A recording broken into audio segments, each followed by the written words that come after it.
Hey everybody, hope this video finds you doing fantastic. Today I'd like to talk about a challenge that I see a lot of my clients going through, probably some of you are too, and share a resource with you that I think will be very helpful.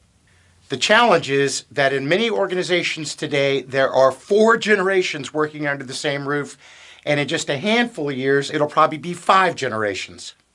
They are the traditionalist, born 1925 to 1946, baby boomers, born 1946 through 64, that's me.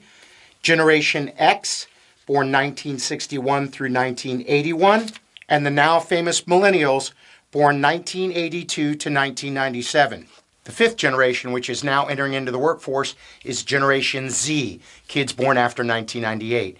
And the real difficulty here for a leader is trying to motivate and align all those different generations when they have wildly different views on what work means and work values. Each of them had some completely different major life event that impacted their entire generation. And when you've got all those folks together, it takes a very flexible and agile leader to effectively motivate them and get them all aligned in helping the company to be successful. The resource I want to recommend is a book. It's called Counter Mentor Leadership: How to Unlock the Potential of the 4-Generation Workplace, written by Kelly Riggs and his son Robbie Riggs. And in full disclosure, there is a quote from me on the front of the book talking about how great it is, because I think this book is really awesome. The book is written in a real fun style to read, and it's basically Kelly and Robbie, his son, going back and forth about the difference between their 2 generations. Robbie's a millennial. And they use an acronym in here for both groups. The older group is called the BOSS, the Boomer Old School Supervisor. The younger ones are called the kids. The millennials are called the kids, the know-it-all digital self-promoters. That's pretty straightforward. And they talk about the difference between those 2 groups, and it's cool because they just sort of go back and forth and tease each other, but they also give really, really good insights into the differences between these generations. Let me give you an idea of some of the cool stuff out of this book. There's a chapter here on the difference between the boss and the kid, comparing and contrasting them. See if any of this sounds familiar to you. The boss demands respect. You must respect my authority. The boss expects loyalty. The boss places enormous value on work ethic, probably more than efficiency.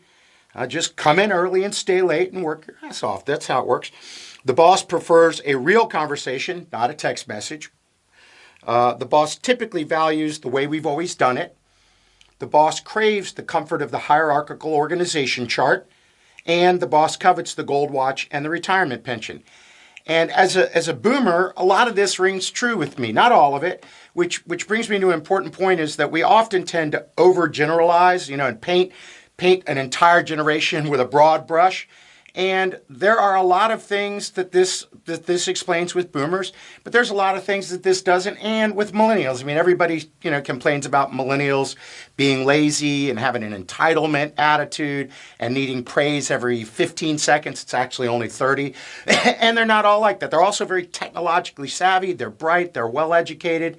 But let's take a look at what they have to say about the kids. The kids demand respect.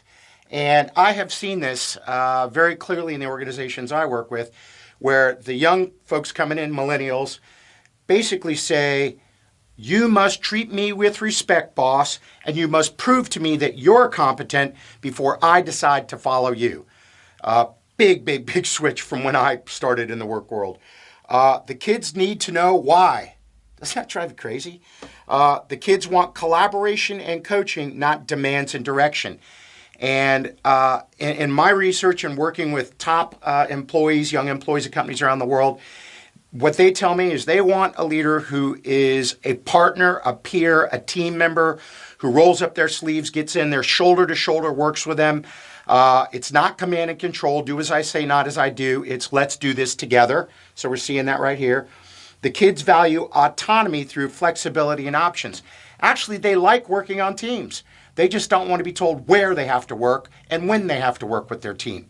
They want the flexibility to meet when it's good for them and meet where it's good for them and work with the people they want to work with, and they can be extremely loyal and effective in teams.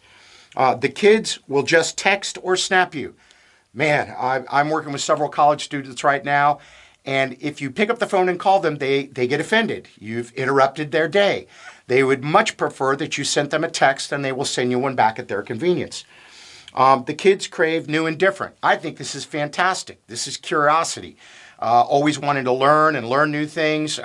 They understand technology. They've grown up in a world where things are rapidly changing, and they're always excited about finding the next new thing. Really cool. Many kids are work martyrs. Just ask them. And this is interesting because I had not thought about this, but I understand it. What Kelly and Robbie say is a lot of them feel that they're so talented and so valuable that they've got to be around to help the company, and save the day all the time. And that they often put in very long days, 10, 12-hour days, maybe more. And part of that's because they're not always working. They're on social media, they're doing other stuff, they're headed to the coffee shop. And the overwhelming amount of texts and email and social media that's impacted all of us means that it's pretty hard to separate work and life. It used to be work-life balance. Now it's more work-life integration. And, you're waking up doing texts in the middle of the night. For them, they're multitasking, watching TV, playing a video game, handling a text from the office. So their days may stretch long, but what they point out is when you add it all up, they probably put in an average 7 or 8 hour day. It's just broken up in chunks. So many of the kids are work martyrs. Just ask them. And then the last one is, this is my favorite, the kids will save the world. And this, again, is strongly backed up by my research and other people's research that one of the major motivators for millennials is a sense of purpose. Oftentimes more important than salary or title, they want to make a difference. They want to know that their work is impacting other people and the world positively. And if you can align them with that purpose in the organization, that is one of the best ways to motivate and get excited, committed millennials that want to take the company to the next level because they see that as a stepping stone to saving the world.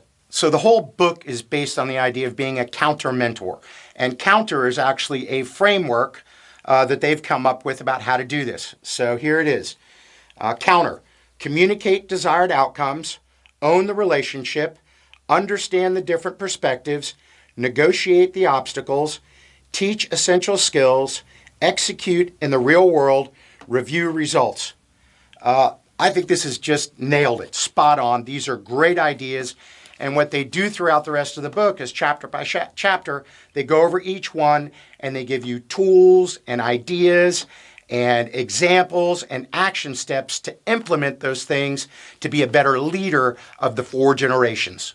So if you find the generational differences in your organization a struggle sometimes and you're challenged with how to lead them effectively, I think this is a fantastic book, very useful, and I found it very helpful. And I hope you found this video helpful. Take good care. I'll talk to you soon.